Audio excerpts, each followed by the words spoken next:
Okay, it's 11:01, so we'll start. If anyone joins us, they can join in. The topic was kind of interesting. Um, we are on a downward spiral as far as population is concerned, and it has long-reaching effects as towards productivity and sustainability of all of us, both in the generational and economic futures. What did you all think of the topic, and what are your initial impressions? Well, I think it is very interesting. This is kind of the end of the uh, population bomb, and now we're going into the population bust, and the world is going to change a lot. In what way? Oh, in many ways. We'll be talking about that today. I thought that's really what we'll be talking about. Oh, yeah. Well, I can't wait for my first mobile that takes me straight up and So anyway, there are economic impacts and social impacts and political impacts and environmental impacts and cultural and demographic issues, and uh, countries are trying to do things about it with little success so far.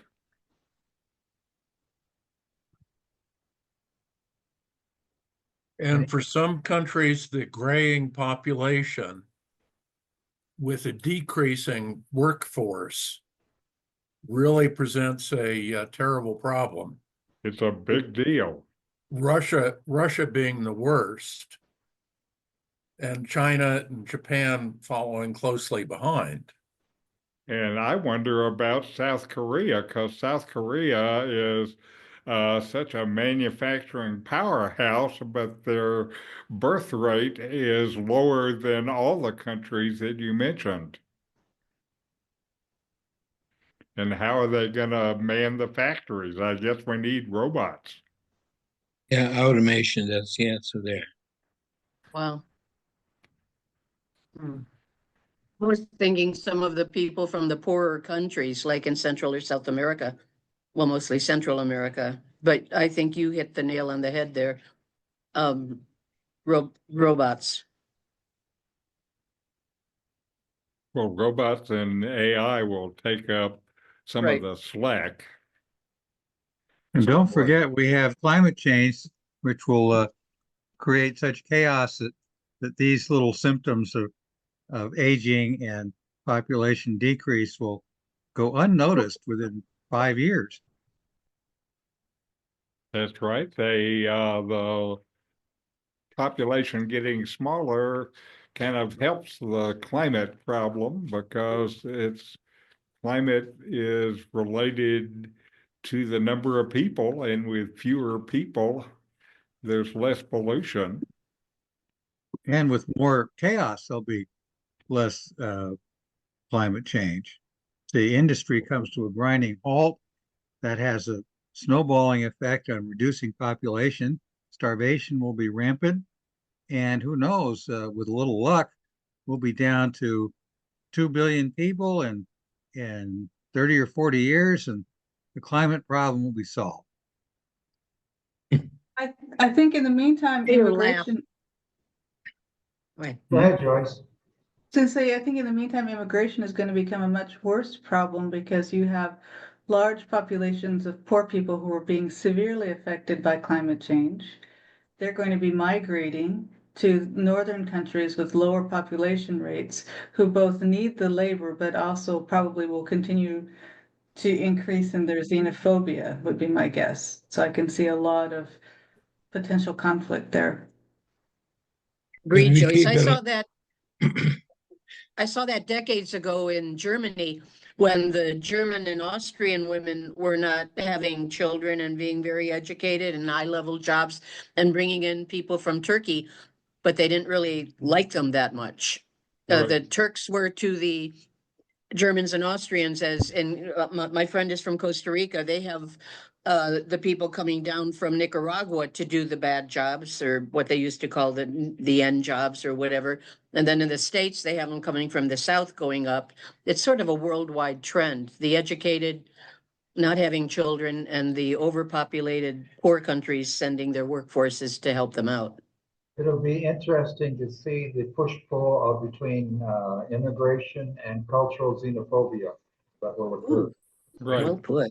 And we see what's happening in America, and America is actually one of the better countries about dealing with immigrants. Sad to say. Yes. It was. Well, we keep electing these enlightened leaders like Trump. Well, one of the things I've wondered about, thinking about the coming population bust, is capitalism depends on growing markets. And how do you have growing markets with a shrinking population?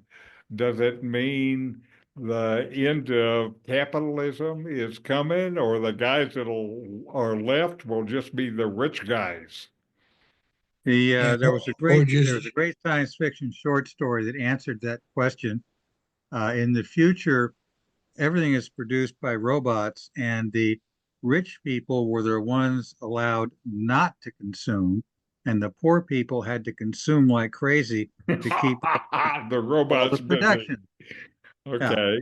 I've also read other science fiction stories about that, where the rich people had the poor people as their guards and protectors. Is that a problem or what?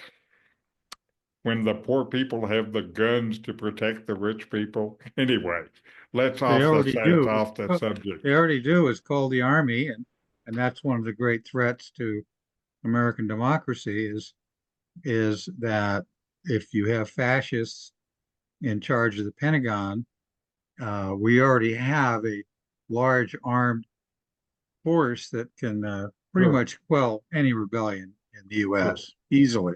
Anyway, that's another topic. That's going to be part of next month. Yeah, but it's all related though. True. Well, one of the things I wonder about the declining population is also the political implications of it. If you look at America, it's still the young people who are more liberal, and like the young people who are opposed to what Trump is doing on immigration and stuff like that. The older people think it's good to get rid of all those immigrants.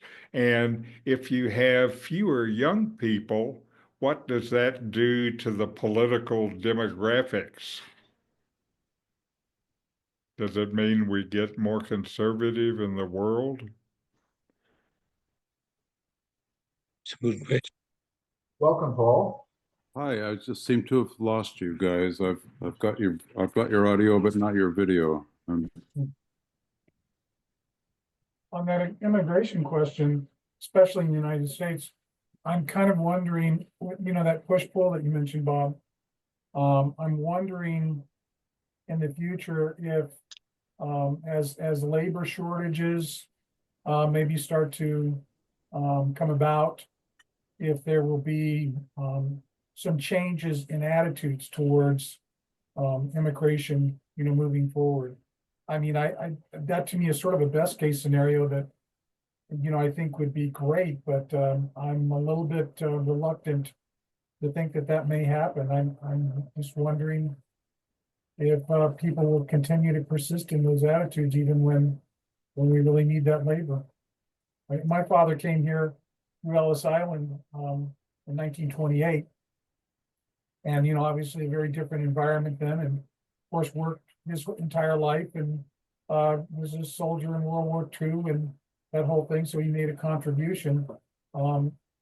that's the model you'd like to see, but that's not the model today, and I wonder if we'll ever get back to that in some way. I don't know. I know that immigration has been the lifeblood for creativity in this country. Yes. I like that.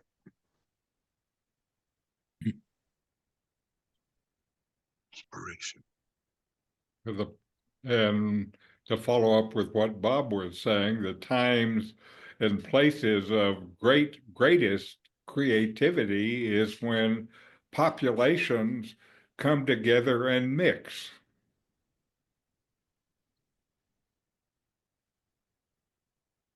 Well, that many of the men in the United States they're pro, not so much the worker class with their big families coming up to the States to work, but they have a genius visa. So the really brightest people from other countries will get in line way before the ones that have been waiting for years to get their papers in order.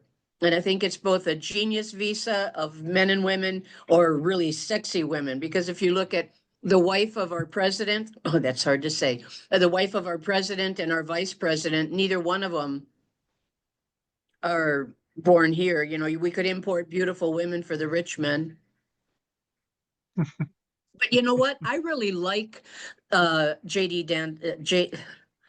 Vance's wife from India. She just glowed. Was that yesterday or the day before? You know, dressed in pink and was so kind with everyone and outgoing and laughing, and she has a really good vibe. I She think also- she's bright. I want to look her up and find out more about her. Yeah, she also is fairly bright. Yeah, if something should happen to Trump and Vance went in as, I mean, Vance looks less negative to me because he's got this wonderful woman. Ah, Now you're talking about creativity. One of the impacts of the population bust is fewer young people, and young people tend to drive a lot of the creativity, both artistically and scientifically. And so, what happens in that area? You know, it's many, many implications of the declining population. One of them that I have some concern about, I just wrote a book about the Tamils in India, is a loss of cultural traditions because, you know, the small farms that are at the heart of the cultural traditions there depend on young people to stay there and help them grow the crop. And that's why they have the powerful extended families. And what happens when you don't have as many young people?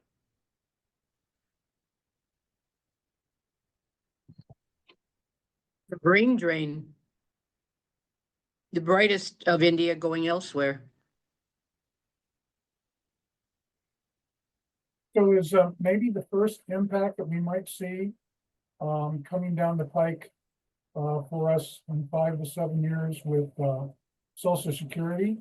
I guess I'm on Social Security. I guess many of us, I'm guessing many of us in this chat room are. What are they saying, 5 to 7 years? And one of the things I heard is that if Trump is, you know, successful in chasing out a lot of the immigrant labor, that those folks are contributing to Social Security. I'm wondering if that's going to hasten the that point where whatever, I don't understand the, you know, how the finances work, but if that's going to hasten the point where they won't have enough to pay Social Security benefits in full sooner than they've talked about already. And that's going to be all over the world. In China, the population curve is so different than America because of the one-child population. And in China, I think you have almost as many old people now as you have working age people. And to have anything of Social Security, somebody has to pay the bill. and support it. And if you don't have young people, I guess we're just going to have to tax the robots. Well, the From what reality, Hold on, Ted, go ahead. no, the reality is that the Social Security funding would be absolutely rock solid if you simply lifted the ceiling for contributions. That's all you have to do. Yep. Right now, I don't know what it is. It's somewhere in the neighborhood of 100 or 120,000. If you simply eliminated that, the Social Security fund would be good for virtually ever. I think it's around 156,000 now. Yeah. Yeah, I've heard the same thing, Ted, and I'm kind of mystified as to why that's not happened. Well, I guess I shouldn't say that. Political gridlock explains so much, but I've heard the same thing. I just don't understand, that seems like such a commonsensical solution. But the money guys are Because the of the ones old that have principle, power. the old principle that the rich get richer. You're never going to overcome that. It's never been overcome in the past. It's been temporarily ameliorated a little bit, but the rich will get richer and they're not going to allow themselves to be taxed. End of story. 150,000 isn't rich. But see, it's called creeping, rich grabbing. See, once you once you open that door, what's to stop it to go up to 1 billion? See, that's what they're afraid of. They're not going to let it happen. Larry, you were Certainly gonna not going to say- happen under Trump. No, Larry, you're going to say something? I heard you mouth it, but you're muted. Nope, okay. Ah. Here comes Steve. And what are we going to do about health care? Because as you have more old people, you have more sick people. And if you don't have enough people to staff the health facilities, et cetera, what are you going to do? And that's Once going to again, be a big problem in the world. Self-solving problems. If you don't have enough people to take care of the sick old people will die in greater numbers and it will all even out. Okay. Such a Spoken like a true cynic. Hey, James, I'm Realist, totally please, with you. realist. I'm with I you, don't- James. I don't think it's that cynical because I've listened to some podcasts talking about what's going on in China, and some older people are basically just being worked to death because they can't retire. They don't have any retirement, and I was listening to this podcast about construction workers, and these old guys were working until they died in an accident because they couldn't keep up. I mean, I think that you have there's a lot of truth to what you said, James. Wow.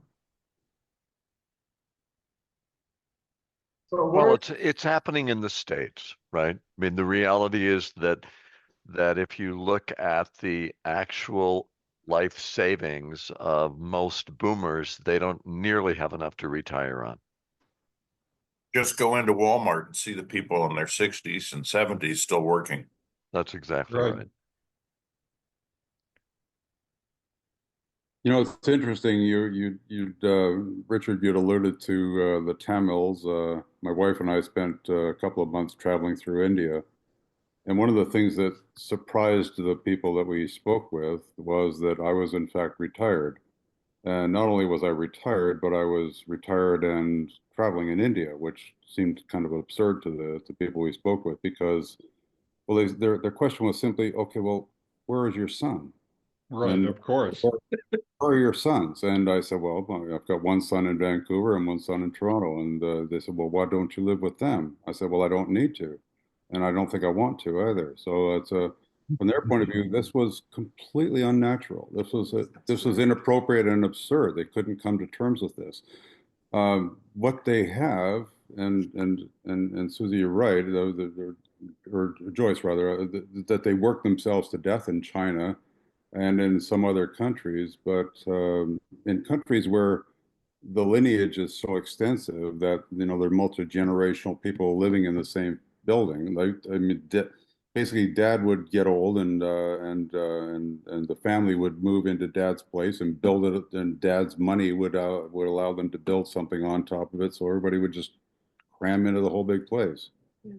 And that's a characteristic we find. We've got a lot of East Indians in Canada, and quite commonly there'll be 2 or 3 families in a 3,000 square foot house. You even see the same thing in Mexico. The Mexicans really wonder about these American gringas, old women who are there living by themselves, and the idea of this old person living by themselves seems just absurd to the Mexicans. And Paul, I would say it's not entirely financially driven. I mean, it's also a cultural issue related to how valuable the family is to the culture. Yeah, I mean, right. it's amazing to me. Our gardener Arturo is under the impression that Americans don't like children. And the reason for that is because we don't have many.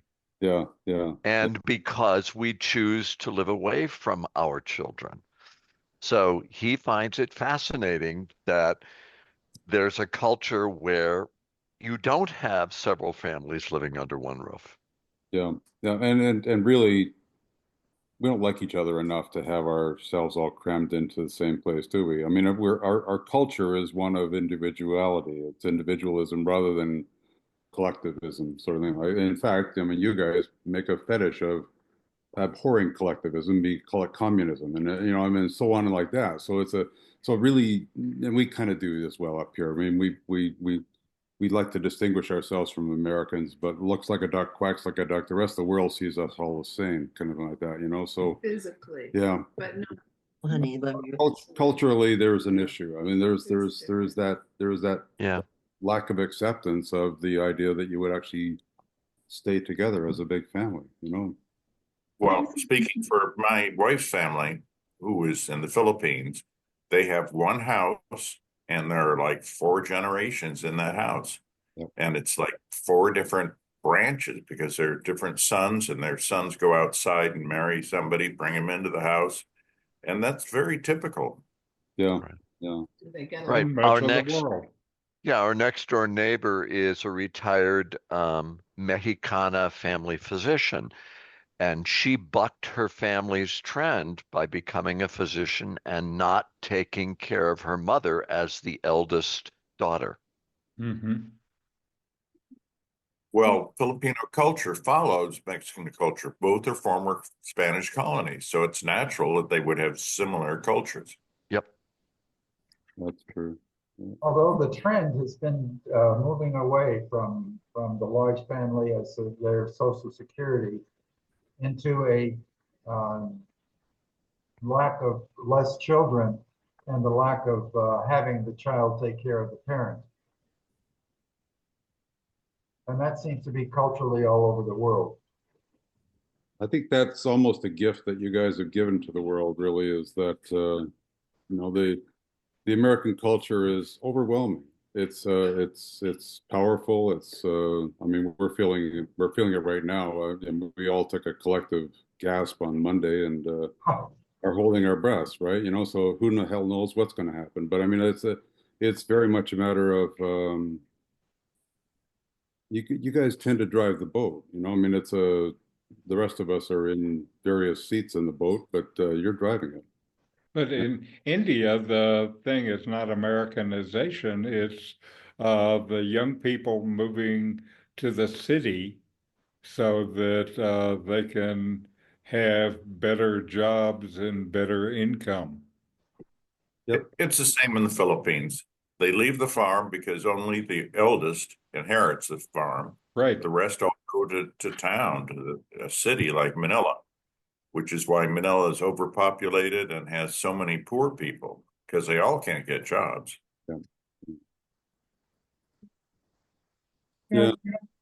There's a sense that I think maybe your neighbor is right in terms of Americans, I don't like to say American, people from the United States, estadounidense, as the word is said, don't like children in the sense that my son has been adamant from probably the time he was 17 that he did not want to have children. And what he saw was a tremendous expense for children. I mean, he saw, my wife and I and the things that we, had to do in terms of, medical care and education. What does it cost to, put a child through college anymore? And I mean, he obviously doesn't have anything against kids, but he just says, I don't want that for my life. I mean, that sort of sounds kind of like what you were talking about there. I obviously don't, it's his choice. He has to make those choices in life. And he and his partner, they just don't want to have any kids. I mean, he's already been fixed, and he can't. Yeah, I don't think that's anything new. When our daughter was little, we lived in Germany with the military, and all over Europe that we traveled, people would come up to us and they would give her little treats. And if she was hungry and cried, people would come out of restaurants and give her fruit. And we came back to the United States, and it was just overwhelming to us how much Americans dislike children. I mean, we would go places and people would say, "Why don't you shut that kid up?" And we were used to like a German who would come out of the house and coo to the baby and get her to calm. I mean, it's just like night and day for us. But also another issue is in this is that, excuse me, I've lost the train of thought. It was clever, but I forgot it. Okay, the thing is, in America, it's a matter of choice. You can have children, as I decided to do, or as Norman decided to do, not have children. Yes, they're a tremendous expense. They are really very, very expensive. By the time I sent my two off to college for 4 years, yeah, I was penniless. My savings were basically gone. That's what can happen to you so easily. Now, and Social Security is insurance against getting older than the actuarial tables. It's insurance. It's not a pension plan. So there's not really that much that you're going to receive every month. Less than 2,000, I expect. And you can't live very well in Hawaii on 2,000. Now, I remember what I was going to say. On the farm, like in India, then having kids is a benefit because the kids are workers. When you move to the city, the kids are an expense. And one of the overriding trends all through the world is people moving from the farms to the cities. And with that comes a lower population rate and the stuff that we're starting to see now. Yeah, that's absolutely right, Richard. Go ahead. I was Go just ahead, going to say, Mike, and then Susie. I was just going to say, Richard, that's absolutely right. My mom talks about her time when growing up with 5 kids in East Texas on a, what she called a dirt farm, which I'm not sure what a dirt farm is versus a regular farm, but that's what she'd call it. We were just dirt farmers. But I sent you an answer to that question, by the way, Mike. Oh, okay, good, James. I'm interested in that. But at any rate, she talks about getting up at 5 o'clock in the morning or 4 o'clock in the morning with a kerosene lantern and picking cotton. And she said, this isn't going to happen for my kid. And so she moved to LA. And about the most I ever did was cut grass and maybe do some watering the lawn. And she was happy about that. She said, I do not want you having the childhood I had, which was just eternal labor on a Depression era farm. Okay, Susie. Kids, it takes 2 to tango. Part of what goes along with what Richard said, the moving from the farms to the cities, is about 1965 or so, a woman could start to go to get birth control without having permission from a man or their parents. And if they decided they wanted to wait or do something about it, they could. Prior to that, what do they call it? The Catholics had Rhythm. what was that? Rhythm. The rhythm method, With yeah. apologies to Don't Gershwin. got rhythm. Yeah, with apologies to Gershwin. Gershwin, yeah. But Yeah, and so a lot of us chose, especially those that went to college, like, I can do this on my own. I don't need a man to work or whatever. And then I can choose if I want to have kids or not. And I am not alone. I'm one of a zillion. And here at Lakeside, I have so many friends that never had kids, have worked all over the world, are fascinating people, and are fine with that.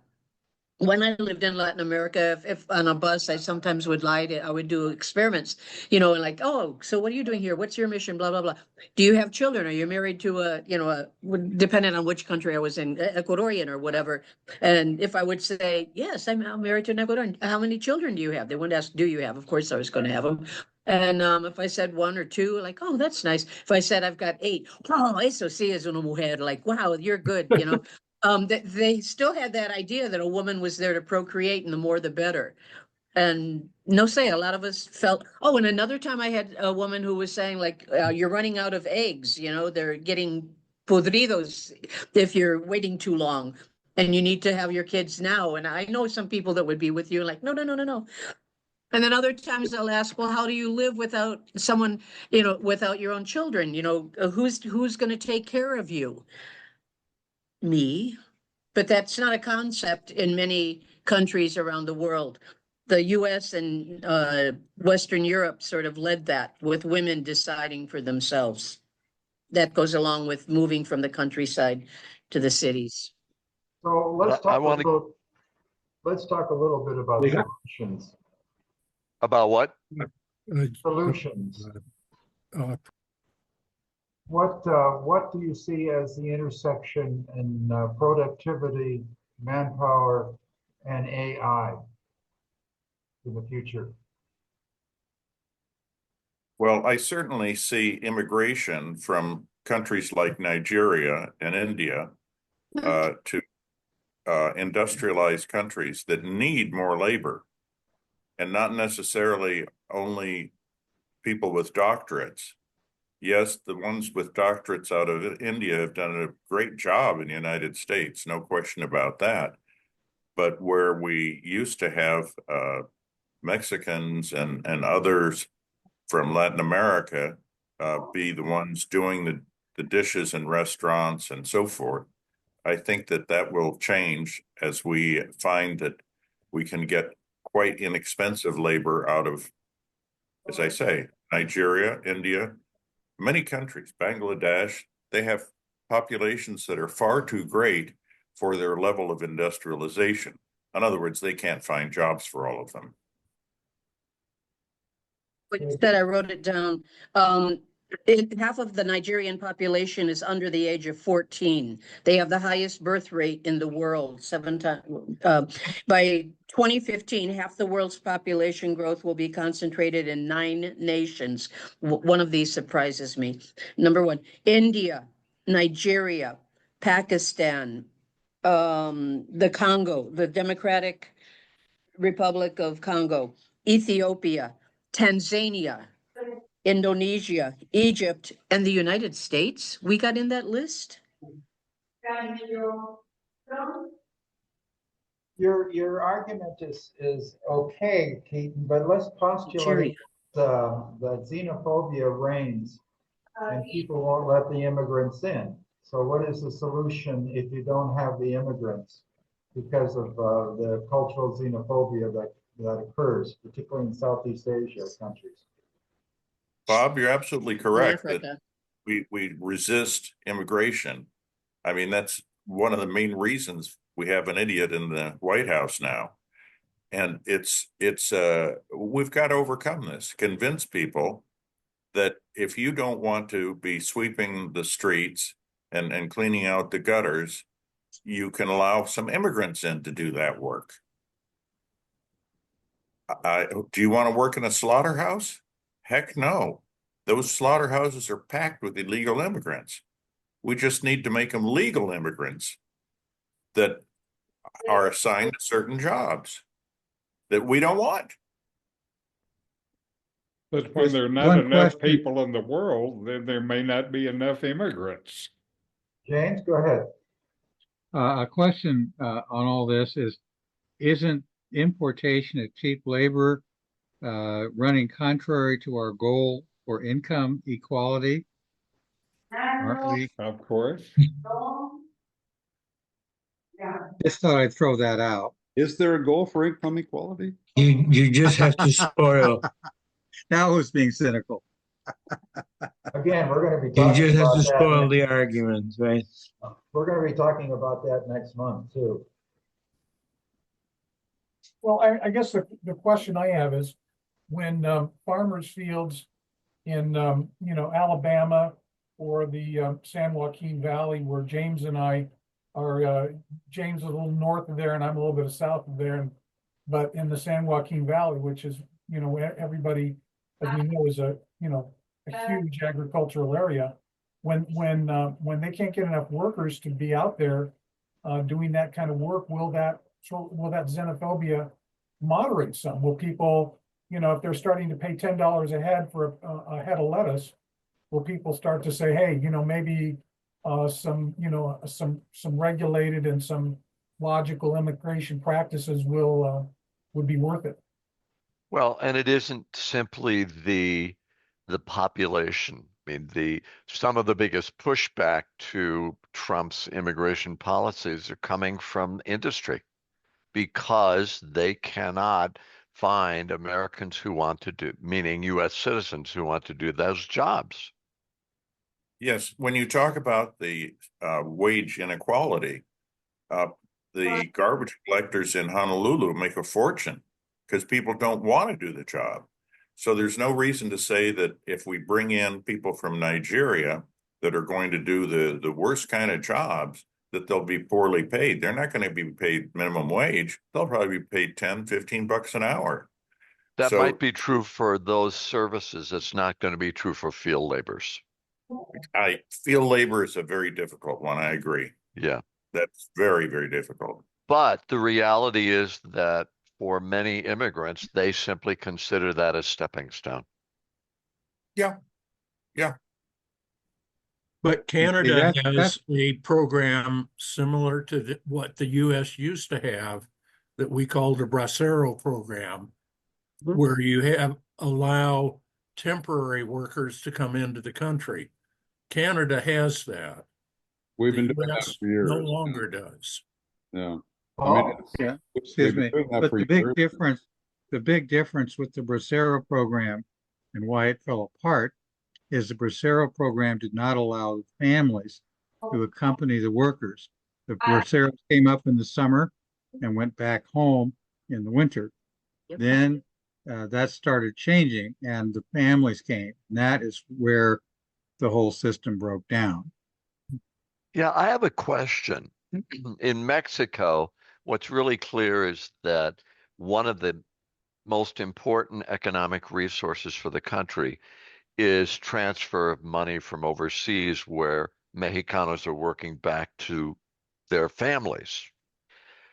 Is that a model for other countries in the world, or is that fairly unique to Mexico and its relationship with the U.S.? It's very common. Philippines. All countries have that. Very common. Philippines, 100%. Any foreign worker from the Philippines sending money home, guaranteed. My Yeah. wife sends thousands home every month. Yeah. all I wanted to ask you is, what is the current status of the Bracero-like program in Canada? Is it still going or? Yeah, we do. We've got extensive use of a lot of Mexicans and Caribbean laborers as well. We have them picking apples. We have them picking fruits. They work in the vineyards. They work on any kind of produce growing as well. And they have Do they go home at the end of the season? Yeah, yeah. Yeah, I we do have. remember there were a lot of West Indians up there in Canada. Yeah. Yeah. I worked 22 years in New Mexico and I did the same thing those guys do, to go up to the United States to get a pension plan after working abroad.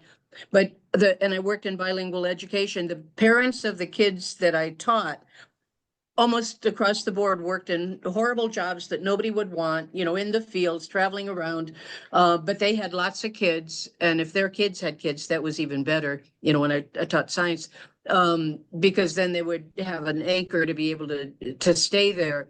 but they would have so many people in one house, and it was okay because a lot of the people there were, I was on the border with Mexico.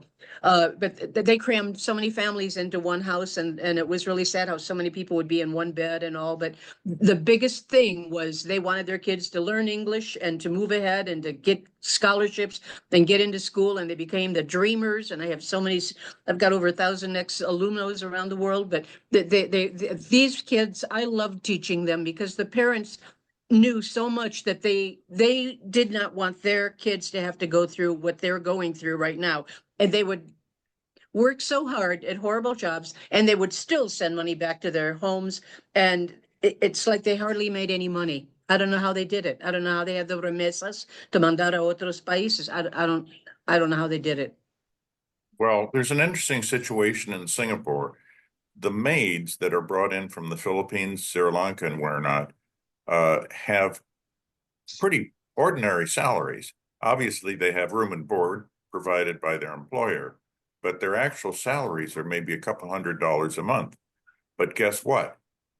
The government taxes the heck out of them. So that if you're an employer, you're paying 200 to the employee, but another 200 or so to the government. So yeah, this creates wage equalization of sorts.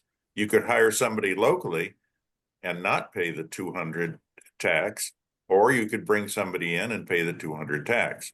So that way there's more, it's the wage is more parallel to local wages. What had anything like that to do with the world implosion of people? Bob, when you talk about solutions, I think I agree with James that I'm not sure they're, James and I were exchanging some emails on this, and James mentioned, I'm not sure what the solutions are, and I tend to agree with that. It's just such a terrible dilemma. I had a question for Ted. Ted, I really appreciated your talk the other Sunday when you, talking about your career as a pediatrician, and you had that little, I'm going to call it a little rant in the middle where you were talking about, healthcare for the elderly, and, the percentage of expenditures, lifetime expenditures that occur, at the end of life that almost have no purpose other than extending something that is not ultimately viable. And we know what is happening with Medicare now. If they had a program where you could sign up and right now say, when two physicians say, you just say, Mike, you're done. It's not going to happen.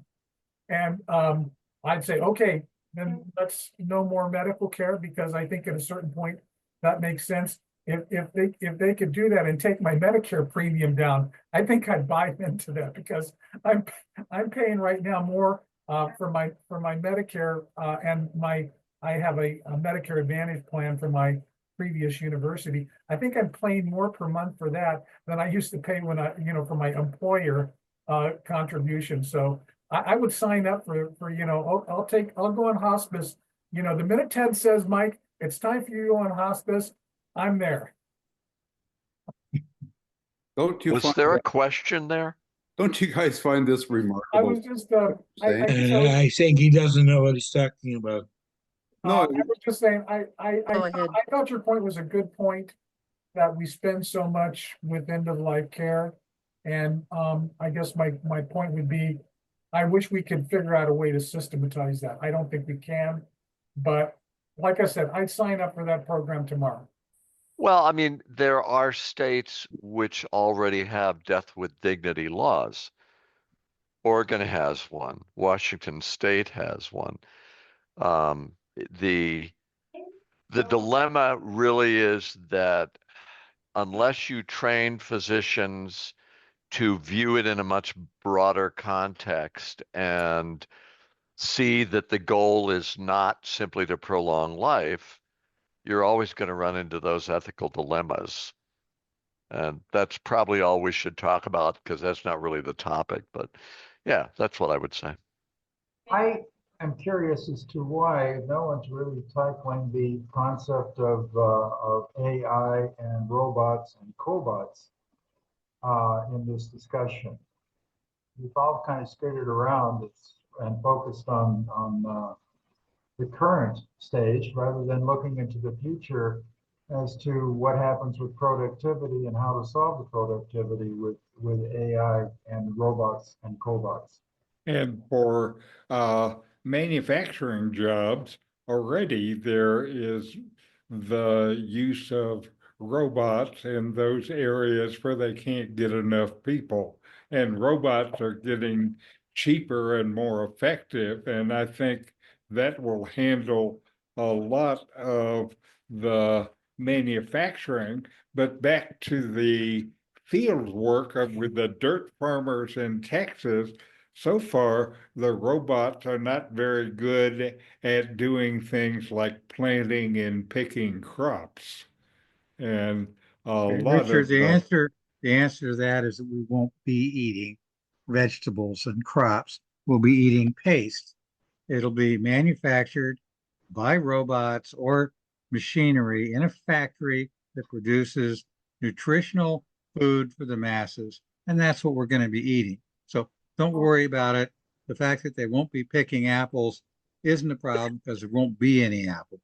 Oh, back to Soylent Green? Yellow, huh? Remember the movie Soylent Green, or maybe even Grasshoppers? My wife just told me that. She says Soylent Green is what they're talking about, right? Soylent, now James is not talking about Soylent Green. This is stuff that you will get from bacteria and fermentation and processes like that. The Soylent Green, of course, was a population solution to having too many unproductive people. Yeah. Mike, in Soylent Green, they had Death with Dignity. The movie. Yes, but the end product of Soylent Green was that you're eating the people. Exactly. Oops. Well, I love that don't movie. want to throw away the protein. That's right. I mean, we tend to think of robotics as things walking around that look and sort of try to sound like us. That's not necessarily the case. I mean, I spent all my career in industry, and over the last 15 years of work, I was manager of a factory where we had probably about 90 what we call temporary workers. These were people who did physical stuff. They had candy bars. They took them from here and put them in boxes and that sort of stuff like that. So it was a various sorts of things like that. But and by the end of my time working there, they were all gone. We had robotic machinery which did that job, and it didn't get upset. It didn't have fight with its spouse. It didn't need a smoke break. It didn't need any of the things. It didn't have to go to the bathroom. It just kept going all the time. 24 hours a day, 7 days a week, and we had two guys whose job it was to look after making sure they worked, and that was it. So it was a different. And those people were untrained, essentially dog's bodies people who just did stuff. And the beauty of people is that they're infinitely flexible. You can train them to do many things.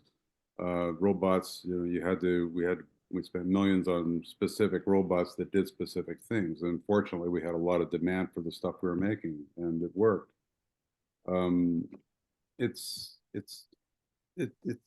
inevitable, guys. I mean, like, we are going to have robots of various forms replacing them. One of my dearest hopes is that I'm going to, instead of when I call a call center for help, instead of getting we're experiencing higher than usual call volumes and you sitting with your listening to very bad music for half an hour, you're going to have an answer from an AI unit, which immediately deals with your problem, probably better than the humans that do now. So I mean, that's one level. There's so many levels. It will be absolutely ubiquitous, and you won't see it. It'll be underneath the radar. It'll be undetectable. I mean, there's AI programs that I've been working with these days that that carry on conversations, and you kind of can't tell. I mean, you have to nudge them hard to find where it's not true. You know, it's weirdly fascinating. So let me give you a reflection. My son works in cybersecurity and has been involved in basically cybersecurity, cyber warfare virtually his entire adult life. And we have a dear friend whose granddaughter has gone through really significant mental problems, and her mother has been having enormous difficulty just coping with the 13-year-old. And so she started using Chat GPT, which literally has a dialectical therapy program. Mhm. And my wife and I used to be involved in behavioral pediatrics, and she sent us some of the scripts that this woman was receiving from the Chat GPT program, and they were very impressive. So I asked my son, Dave, what do you think of all this? Dave's a very wise guy, and he's very bright about this stuff. And he paused and he said, it's really good until it's not. And he said, here's the real problem, Dad. If you're dealing with a machine like that, think of Alan Turing, and the machine makes a mistake, how are you going to know it? That's the question. And that's the trap of AI that people forget. Ultimately, AI is made up of a series of programmed algorithms. And even more interestingly, almost all of the AI algorithms are written by young white guys. So there is a very, very well demonstrated bias in the algorithms. So I'm very skeptical about where it's all going. Reactions? I'm going to mute you, John, because of the background. Can I ask a question, which is how, and I'm not suggesting an answer, how do we distinguish between human errors and AI errors? What is the difference when an AI algorithm screws up and a human brain screws up? How do we know, for example, when a human is screwed up versus when an AI machine has screwed up? That's just my question. I'm right now Great reading a question. book called The Constitution of Knowledge, and I encourage you to read it, The Constitution of Knowledge. It explains that knowledge is only possible when it's compared to knowledge of other people. I think I have my facts, you look at your facts, and we come to an agreement on what is actual knowledge. It is not one person. Fleming discovered penicillin. Well, here's what really happened. He noticed that the mold was causing the bacteria to grow more slowly. Yeah. And he wrote a paper on that, and then he gave up on the whole thing and just put it to one side and went to other projects. A decade later, a couple of other fellows said, hey, that sounds interesting. Let's experiment with that. And they came up with penicillin. Fleming did not. So, you know, knowledge is only possible where you have, shall we call it peer review? So with AI, it has to be reviewed by humans to know that it's a fact and not a fantasy created by AI. My thoughts. Would ask you guys, because you are all Americans, I think, how do you believe what you're being told on the news? How do you believe anything that's going on down there? I mean, what do you base your beliefs on?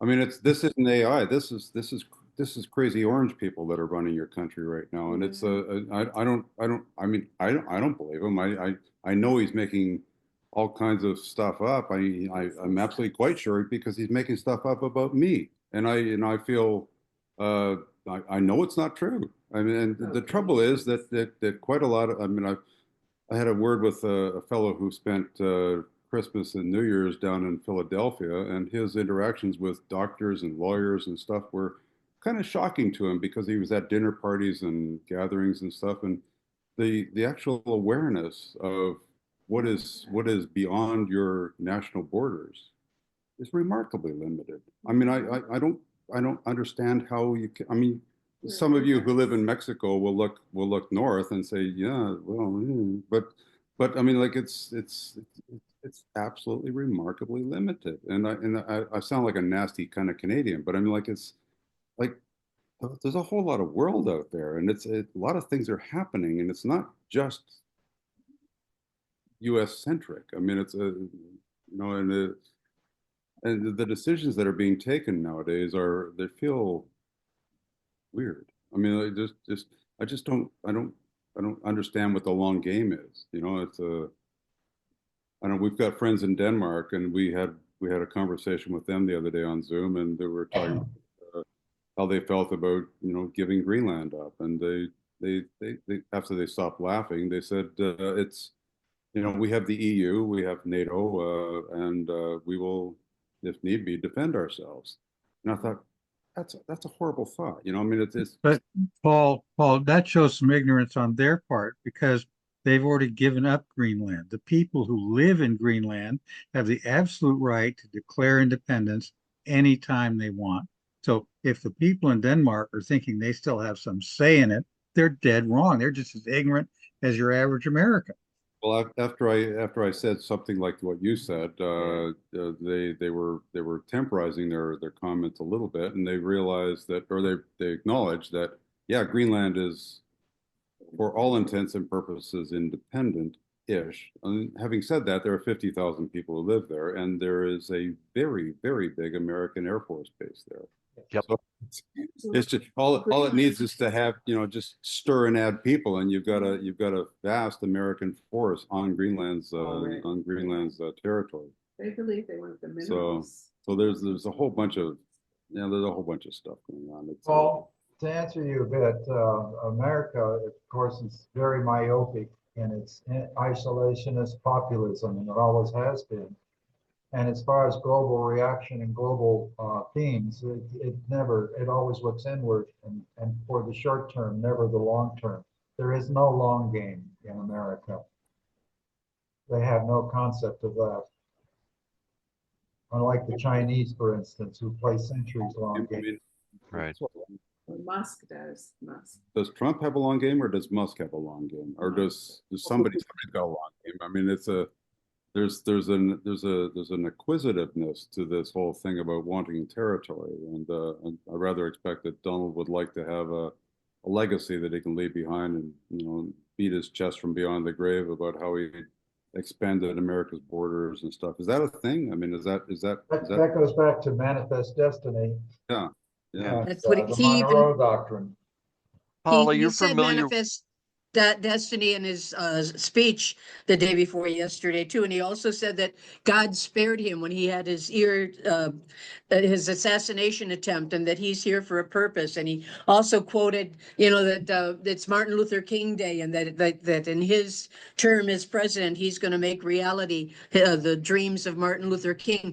I think probably his speech was written by IA. He was so monotone. Look here, look there. He did not believe what he was saying, but if it was AI written, who knows? The people were, standing and clapping like little robots to them, or títeres, puppets. It was crazy. We've all become skeptics. We don't believe what we hear, but we have to react, somehow, and talk with others and discuss like we're doing now. Well, Holly. remember, he did comment about going to Mars. So that would Yes, be yes. Exactly, that he will go to Mars. It almost was like Kennedy saying we're going to go to Moon, Musk by the says, end of the decade. Yep, gonna go to Mars, says Musk. He said, Trump said it. Trump said it 2 days ago. We will have the American flag on Mars. Yeah. You can't.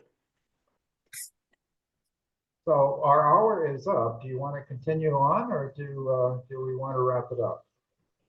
Show of hands. Who wants to continue on? I have to, I have to. I have to take off, so Yeah, so Okay, Uh, so we'll wrap it have a up. great continuance. If Yeah, that's I Anyone have have any, my anyone friend have any final downstairs. thoughts before we close out? see y'all. James. All Paul, right. just in answer to your question about, how do Americans believe things? I think at this point, Americans have to pay attention to news from other countries. Just like I remember when I lived in Germany in the 80s, the East Germans all of their antennas were tilted to the West to get news from West Germany. I think we have to do that as well.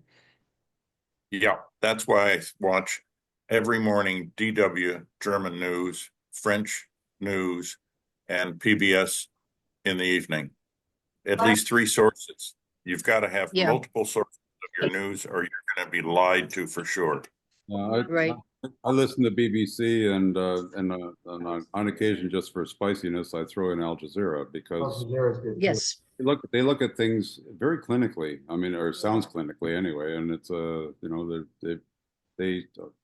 won't say they don't have an axe to grind. They of course do, but I mean, but it's See y'all later. Gotta go. You just- Okay, Bye. take care. Stay Bye. skeptical. Stay curious. Always. Paul, it's been great having you here. Please come back. Thank you, Bob. I do appreciate the opportunity here. Okay. I love your comments also. Good guy. Hosting. Thank you very much. sir. Yes, thank you all. Come back. See you next month when we'll See talk ya, about Bob. Thank you. oligarchies and misinformation and the demise of democracy. Yeah. Take care. Wow.